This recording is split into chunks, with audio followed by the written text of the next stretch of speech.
जय हिंद, वंदे मातरम। स्वागत है आप सभी का सक्सेस वर्ल्ड एमसीक्यू चैनल पर।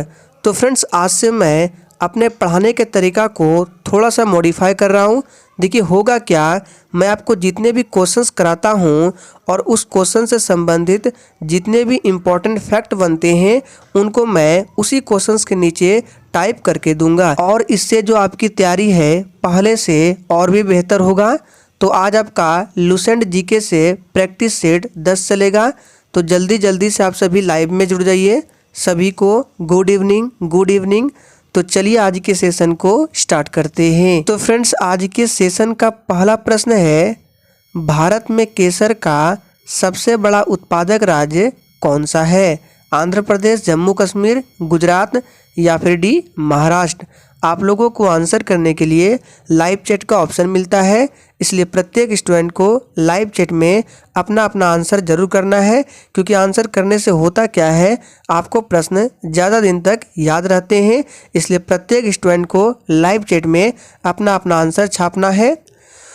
तो देखिए, पहले नंबर प्रश्न का जो ही बच्चे लाइव चैट में ऑप्शन बी को दिए हैं, बिल्कुल सही जवाब है जम्मू कश्मीर। ये केसर का सबसे बड़ा उत्पादक राज्य है। अब देखिए, इस प्रश्न से संबंधित जितने भी एक्स्ट्रा फैक्ट बनते हैं जो कि बिहार पुलिस कांस्टेबल एग्जाम में पूछे जाने की संभावना है, उनको यहाँ पे लिख दिया गया है। जैसे कि जम्मू कश्मीर की राजधानी कहाँ है? श्रीनगर है। और आपसे पूछ सकता है कि श्रीनगर किस नदी के किनारे बसा हुआ है? तो ये झेलम नदी के किनारे बसा हुआ है। शालीमार बाग, जिसका निर्माण जहांगीर ने करवाया था, ये भी जम्मू कश्मीर में स्थित है। पूछा गया प्रश्न है कि शालीमार बाग कहाँ है? तो जम्मू कश्मीर में है। इसका निर्माण किसने करवाया?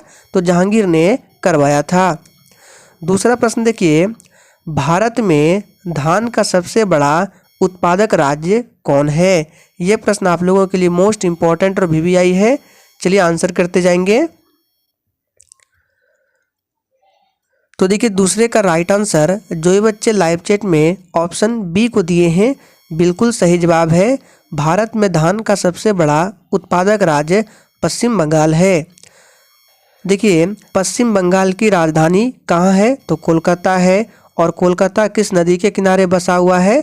तो हुगली नदी के किनारे बसा हुआ है। और देखिए, एक प्रश्न पूछा गया था कि जूट का सबसे अधिक उत्पादन किस राज्य में होता है? तो ये पश्चिम बंगाल में ही होता है, ध्यान रखना है। और जूट को स्वर्ण रेशा भी कहा जाता है। तो इस प्रश्न का सही जवाब है पश्चिम बंगाल। तीसरा प्रश्न देखिए, नाबार्ड का मुख्यालय किस शहर में स्थित है? एकदम छपने वाला प्रश्न है। चलिए आंसर करते जाएंगे। और देखिए दोस्तों, मैंने इस पीडीएफ के लिए बहुत मेहनत किया है, और अगर आप लोगों को सेशन थोड़ा भी पसंद आ रहा है तो सभी लोग सेशन को दिल से एक बार जरूर लाइक करेंगे, और सेशन को जितना हो सके अपने सभी दोस्तों के साथ पूरा शेयर करेंगे, ताकि आपको एग्जाम तक ऐसे ही डेली वीडियो मिलते रहे। और जितने भी स्टूडेंट चैनल पर पहली बार आए हैं उनको बता दें, डेली रात 8:30 बजे और रात 9 बजे लाइव चैट के साथ बिहार पुलिस का क्लास चलता है। इसलिए आप लोग चैनल को सब्सक्राइब करके साथ में बेल आइकन को जरूर प्रेस कर लेंगे, ताकि आप लोगों से एक भी सेशन मिस ना हो। तो तीसरे का राइट आंसर जो ये बच्चे लाइव चैट में मुंबई को दिए हैं, बिल्कुल सही जवाब है। नाबार्ड का हेडक्वार्टर कहाँ है? मुंबई में है। पूछा जाता है नाबार्ड की स्थापना कब की गई थी? तो 12 जुलाई 1982 को नाबार्ड की स्थापना की गई थी। चौथा प्रश्न देखिए, विद्युत पंखा का आविष्कार किसने किया था? सोच समझकर आंसर करना है। और सेशन के एंड में आप लोग अपना अपना स्कोर बिल्कुल ईमानदारी पूर्वक देंगे कि आप लोगों ने कितने प्रश्नों के सही सही जवाब दिए हैं। तो देखिए, विद्युत पंखा का आविष्कार किसने किया था? तो जो ही बच्चे बी ऑप्शन को दे रहे हैं, बिल्कुल सही जवाब है। इनसे संबंधित और भी इम्पोर्टेंट पॉइंट है, जैसे कि डायनेमो का आविष्कार पूछा जाता है तो माइकल फैराडे ने किया था। टेलीविज़न का आविष्कार पूछा जाता है, जे.एल. वेयर्ड ने किया था। आप लोग कमेंट करके बताएंगे कि डायनामाइट का आविष्कार किसने किया था। ये प्रश्न आपके बिहार पुलिस एग्जाम में पूछा गया है। नेक्स्ट क्वेश्चन देखिए, कामाख्या मंदिर में हर वर्ष अम्बुबाची मेला मनाया जाता है, और यह मंदिर किस राज्य में स्थित है? सोच समझकर आंसर देना है। चलिए, तो देखिए पांचवे का राइट आंसर जो ये बच्चे लाइव चैट में असम को दे रहे हैं, बिल्कुल सही जवाब है। असम में ये स्थित है। कौन सा? अम्बुबाची का मेला जो है असम में लगता है। और कामाख्या माता का मंदिर भी पूछा जाता है किस राज्य में है, तो असम में है। असम से संबंधित कुछ इंपॉर्टेंट पॉइंट है जो कि अक्सर एग्जाम में पूछे जाते हैं, जैसे कि कामाख्या माता का मंदिर असम में है। बिहू नृत्य कहाँ होता है? असम में होता है। काजीरंगा राष्ट्रीय उद्यान कहाँ है? असम में है। और काजीरंगा राष्ट्रीय उद्यान जो है ये किसके लिए प्रसिद्ध है? तो एक सींग वाले गेंडे के लिए प्रसिद्ध है। मानस राष्ट्रीय उद्यान काफ़ी बार बिहार पुलिस के एग्जाम में पूछा गया है, तो ये भी असम में स्थित है, इनको ध्यान रखना है। नेक्स्ट क्वेश्चन देखिए, महावीर स्वामी का जन्म कहाँ हुआ था? चलिए आंसर करते जाएंगे। और देखिए इसका पीडीएफ डाउनलोड करना चाहते हैं तो डिस्क्रिप्शन बॉक्स में टेलीग्राम चैनल का लिंक मिल जाएगा, जाइए ज्वाइन कर लीजिए, वहाँ पर जाकर आप इसका पीडीएफ डाउनलोड कर सकते हैं। तो महावीर स्वामी का जन्म कहाँ हुआ था? इसका सही जवाब क्या हो जाएगा? ऑप्शन सी, कुंडग्राम में हुआ था। पूछा जाता है कि महावीर स्वामी के बचपन का नाम क्या था? तो वर्धमान था। याद रखिएगा, वर्धमान जो है ये महावीर स्वामी के बचपन का नाम था। इनसे संबंधित प्रश्न है कि जैन धर्म में पूछा जाता है कुल कितने तीर्थंकर हुए थे? तो 24 तीर्थंकर हुए हैं। जैन धर्म के प्रथम तीर्थंकर ऋषभदेव है, द्वितीय तीर्थंकर अजितनाथ है, तृतीय तीर्थंकर संभवनाथ है, 23वें तीर्थंकर पार्श्वनाथ है और 24वें और अंतिम तीर्थंकर जो है ये वर्धमान महावीर है। तो इतने सारे इंपॉर्टेंट पॉइंट है, इनको ध्यान रखिएगा। नेक्स्ट क्वेश्चन देखिए, जियो और जीने दो ये किसने कहा था? चलिए आंसर करते जाएंगे। चलिए तो देखिए जियो और जीने दो ये किसने कहा था? तो ये कहा था महावीर स्वामी ने। डी ऑप्शन बिल्कुल सही जवाब है। आप लोग थोड़ा सा कमेंट करके बताएंगे कि गौतम बुद्ध के बचपन का नाम क्या था। चलिए लाइव चैट में आंसर करेंगे, थोड़ा सा वेट कर रहे हैं। गौतम बुद्ध के बचपन का नाम क्या था? चलिए तो बिल्कुल सही जवाब दिए आप लोग ने। सिद्धार्थ जो है ये गौतम बुद्ध के बचपन का नाम था और महावीर स्वामी के बचपन का नाम वर्धमान था, ध्यान रखना है। नेक्स्ट क्वेश्चन देखिए, गौतम बुद्ध द्वारा भिक्षुणी संघ की स्थापना कहाँ की गई थी? चलिए और देखिए जितने भी लोग सेशन को वॉच कर रहे हैं सभी लोगों ने अभी तक लाइक नहीं किया है, तो फटाफट से लाइक करें। तो देखिए गौतम बुद्ध द्वारा भिक्षुणी संघ की स्थापना जो है ये वैशाली में किया गया था। तो सी ऑप्शन जो ही बच्चे दे रहे हैं बिल्कुल सही जवाब है। नेक्स्ट क्वेश्चन देखिए, प्रित्जकर पुरस्कार किस क्षेत्र में दिया जाता है? सोच समझ कर आंसर करना है। देखिए एक होता है प्रित्जकर पुरस्कार और एक होता है पुलित्जकर पुरस्कार, दोनों को ध्यान रखना है, कंफ्यूज नहीं होना है।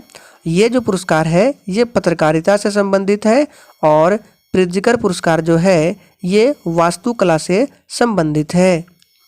नेक्स्ट क्वेश्चन देखते हैं, मुद्रा राक्षस नामक पुस्तक के लेखक कौन है? और देखिए अगर आप लोगों को किसी भी प्रश्न में थोड़ा भी डाउट होता है तो आप लोग तुरंत कमेंट करके पूछ सकते हैं, आपको 100% रिप्लाई दिया जाएगा। तो मुद्रा राक्षस नामक पुस्तक के लेखक कौन है? इसका सही जवाब है विशाख दत्त है। और भी इम्पोर्टेंट पुस्तक है जैसे कि राजतरंगिणी, कलहन याद रखना है। और कलहन की जो पुस्तक है राजतरंगिणी, इसमें कश्मीर के इतिहास के बारे में बताया गया है। अर्थशास्त्र के लेखक कौन है? कौटिल्य है। पंचतंत्र के लेखक कौन है? तो विष्णु शर्मा है, याद रखना है। एक और है गीत गोविंद का लेखक पूछा जाता है तो जयदेव है, इनको भी ध्यान रखिएगा। आइए नेक्स्ट क्वेश्चन देखते हैं, किस विदेशी यात्री ने भारत का दौरा सबसे पहले किया था? फटाफट से आंसर करते जाएंगे। किस विदेशी यात्री ने भारत का दौरा सबसे पहले किया था? तो देखिए सबसे पहले किया था मेगास्थनीज ने। सी ऑप्शन बिल्कुल सही जवाब है। ये चंद्रगुप्त मौर्य के शासनकाल में आया था और इनकी एक पुस्तक है इंडिका, ध्यान रखना है। इंडिका जो है मेगास्थनीज की पुस्तक है। यहाँ पे मेगास्थनीज के बारे में लिख दिया गया है। मेगास्थनीज यूनानी राजदूत था और ये चंद्रगुप्त मौर्य के शासनकाल में आया था। भारत में मूंगफली का सबसे बड़ा उत्पादन किस राज्य में होता है? चलिए आंसर करते जाएंगे। और देखिए बहुत सारे स्टूडेंट ऐसे हैं जो अभी भी वैकेंसी का इंतज़ार कर रहे हैं। तो देखिए वैकेंसी तो आज नहीं तो कल आना ही है, लेकिन सिलेक्शन इस बार उसी का होगा जो अभी से तैयारी कर रहा है, क्योंकि जैसे ही वैकेंसी का नोटिफिकेशन आएगा कुछ दिन के बाद एग्ज़ाम का भी डेट फिक्स हो जाएगा। इसलिए आप लोग तैयारी में अभी से लग जाइए। डेली रात 8:30 बजे और 9 बजे आप लोग लाइव चैट के साथ जुड़िए। तो देखिए भारत में मूंगफली का सबसे बड़ा उत्पादन राज्य जो है ये गुजरात है। डी ऑप्शन बिल्कुल सही जवाब है, ध्यान रखना है। पूछा जाता है कि कांडला बंदरगाह कहाँ पर है, तो यही गुजरात में है। कांडला बंदरगाह का नया नाम क्या हो गया है, तो दीनदयाल बंदरगाह हो गया है। यहाँ पे देखिए सभी पॉइंट्स को लिख दिया गया है। गुजरात राज्य की सबसे लंबी तटरेखा है, ये भी पॉइंट को याद रखना है कि किस राज्य की सबसे लंबी तटरेखा है, तो गुजरात है। कांडला बंदरगाह गुजरात में है। कांडला बंदरगाह का नया नाम दीनदयाल बंदरगाह है और यह एक ज्वारीय बंदरगाह है। 1857 के विद्रोह को प्रथम स्वतंत्रता संग्राम की संज्ञा किसने दी थी? चलिए आंसर करेंगे। देखिए आपको मैंने बहुत बार बताया है कि 1857 की क्रांति की शुरुआत जो है ये 10 मई से उत्तर प्रदेश के मेरठ से होती है। और इस विद्रोह को प्रथम स्वतंत्रता संग्राम की संज्ञा किसने दिया था, तो वीडी सावरकर ने दिया था, ध्यान रखना है। वीडी सावरकर को ही काले पानी की सज़ा हुआ था। पूछा जाता है कि इन ऑप्शन में से किनको काला पानी की सज़ा हुई थी, तो याद रखना है वीडी सावरकर को। और देखिए ये भी पूछा जाता है कि 1857 की क्रांति का प्रतीक क्या था, तो कमल या चपाती। सभी पॉइंट्स को यहाँ पे लिख दिया गया है। नेक्स्ट क्वेश्चन देखिए, भारत के लिए इंडिया शब्द का प्रयोग सबसे पहले किसने किया था? मोस्ट इम्पॉर्टेंट प्रश्न है, चलिए आंसर करते जाएंगे। तो देखिए भारत के लिए इंडिया शब्द का प्रयोग सबसे पहले हेरोडोटस ने किया था। तो डी ऑप्शन जो भी बच्चे दिए हैं बिल्कुल सही जवाब है। भारत की सबसे बड़ी तटीय झील कहाँ स्थित है? तो देखिए बात करें भारत की सबसे बड़ी तटीय झील कहाँ स्थित है, तो ये ओडिशा में है। सी ऑप्शन बिल्कुल सही जवाब है। चिल्का झील पूछा जाता है किस राज्य में है, तो ये उड़ीसा में है। उपराज्यपाल की नियुक्ति कौन करता है? सोच समझ कर आंसर करना है। उपराज्यपाल की नियुक्ति कौन करता है? तो देखिए राज्यपाल हो गया या उपराज्यपाल हो गया, इनकी जो नियुक्ति है ये भारत के राष्ट्रपति के द्वारा किया जाता है। यहाँ पे देख सकते हैं लिख दिया गया है। और राज्यपाल बनने के लिए न्यूनतम आयु 35 वर्ष, राष्ट्रपति बनने के लिए भी न्यूनतम आयु जो है 35 वर्ष है। उत्तर प्रदेश में निम्नलिखित में से कौन सा राष्ट्रीय उद्यान स्थित है? चलिए आंसर करते जाएंगे। तो जो ही बच्चे दुधवा ऑप्शन दे रहे हैं बिल्कुल सही जवाब है। उत्तर प्रदेश में निम्नलिखित में से कौन सा राष्ट्रीय उद्यान है, तो दुधवा राष्ट्रीय उद्यान है, ध्यान रखना है। दाचीगम कहाँ है, तो ये जम्मू कश्मीर में है। हेमिस कहाँ है, तो हेमिस जो है ये भी जम्मू कश्मीर में है। वन विहार कहाँ है, तो ये जो नेशनल पार्क है राजस्थान में है, ध्यान रखना है। और राजस्थान ये क्षेत्रफल की दृष्टि से सबसे बड़ा राज्य है। केंद्रीय आलू अनुसंधान संस्थान कहाँ स्थित है? चलिए आंसर करते जाएंगे। पूछा गया प्रश्न है, ये प्रश्न बिहार फायरमैन के एग्जाम में आया था। तो देखिए केंद्रीय आलू अनुसंधान संस्थान जो है ये शिमला में है। बी ऑप्शन बिल्कुल सही जवाब है। अकबर का राजस्व मंत्री कौन था? तो देखिए बात करें अकबर का राजस्व मंत्री कौन था, इसका सही जवाब है टोडरमल। ये अकबर का राजस्व मंत्री था। आप लोग कमेंट करके बताएंगे कि बीरबल का मूल नाम क्या था। नेक्स्ट क्वेश्चन देखिए, हेमेटाइट किसका अयस्क है? चलिए आंसर करते जाएंगे। हेमेटाइट किसका अयस्क है? तो देखिए हेमेटाइट जो है ये लोहे का अयस्क है, आप सभी जानते हैं। संविधान सभा का गठन किस मिशन योजना के तहत किया गया था? चलिए आंसर बताएंगे। तो देखिए संविधान सभा का गठन जो है ये किस मिशन योजना के तहत किया गया था? तो बिल्कुल ही आसान प्रश्न है, ये कैबिनेट मिशन योजना के तहत किया गया था? फर्स्ट ऑप्शन बिल्कुल सही जवाब है, कैबिनेट मिशन। ये भारत कब आया था? तो 1946 में आया था और इसमें 3 सदस्य थे। मैंने ट्रिक बताया था, ट्रिक क्या था? आपको याद रखना है पास, ठीक है? क्या याद रखना है? पास। पी से आपका हो गया पैथिक लॉरेंस जो इसके अध्यक्ष थे कैबिनेट मिशन के। ए से एवी अलेक्जेंडर और एस से क्या हो गया? Stafford Cripps. तो 3 व्यक्तियों के नाम को ध्यान रखना है, जिसमें पी से क्या हो गया? पैथिक लॉरेंस इसके अध्यक्ष थे। भारत का प्रथम नागरिक कौन होता है? चलिए तो देखिए, बात करें भारत का प्रथम नागरिक कौन होता है, तो राष्ट्रपति होता है। डेसिबल किसकी माप की इकाई है? तो देखिए, डेसिबल जो है ये किसकी माप की इकाई है? तो ये ध्वनि की माप की इकाई है। बी ऑप्शन बिल्कुल सही जवाब है। गुप्त वंश का संस्थापक कौन था? सोच समझ कर आंसर करना है।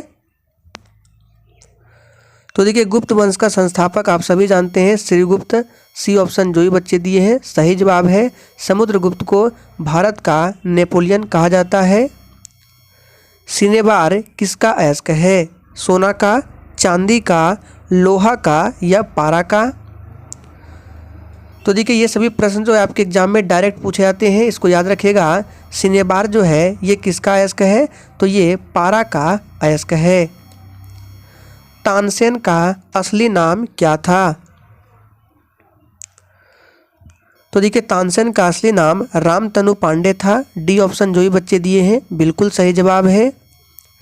दिल्ली भारत की राजधानी किस वर्ष बना था?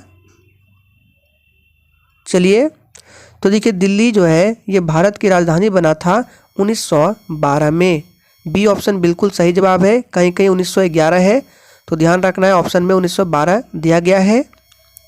नेक्स्ट क्वेश्चन देखिए, ए सेकुलर एजेंडा पुस्तक के लेखक कौन है? चलिए तो देखिए, ए सेकुलर एजेंडा पुस्तक के लेखक कौन है? इसका सही जवाब है अरुण शौरी जो है ये ए सेकुलर एजेंडा पुस्तक के लेखक है। सी ऑप्शन सही जवाब है। टीपू सुल्तान कहाँ का शासक था? चलिए तो देखिए, टीपू सुल्तान जो है ये मैसूर का शासक था। बी ऑप्शन जो ही बच्चे दिए हैं बिल्कुल सही जवाब है। हैदराबाद पूछा जाता है किस नदी के किनारे बसा हुआ है? तो ये मूसी नदी के किनारे बसा हुआ है। हाथी गुम्फा को किसने बनवाया था? इंपॉर्टेंट प्रश्न है। तो देखिए, हाथी गुम्फा को बनवाया था खारवेल ने। बी ऑप्शन जो ही बच्चे दिए हैं बिल्कुल सही जवाब है। फ्रेंड्स, आज के सेशन में 30 ही प्रश्न को रखा गया था, और भी प्रश्न को बढ़ाएंगे। तो आज के लिए इतना ही, तब तक के लिए जय हिंद।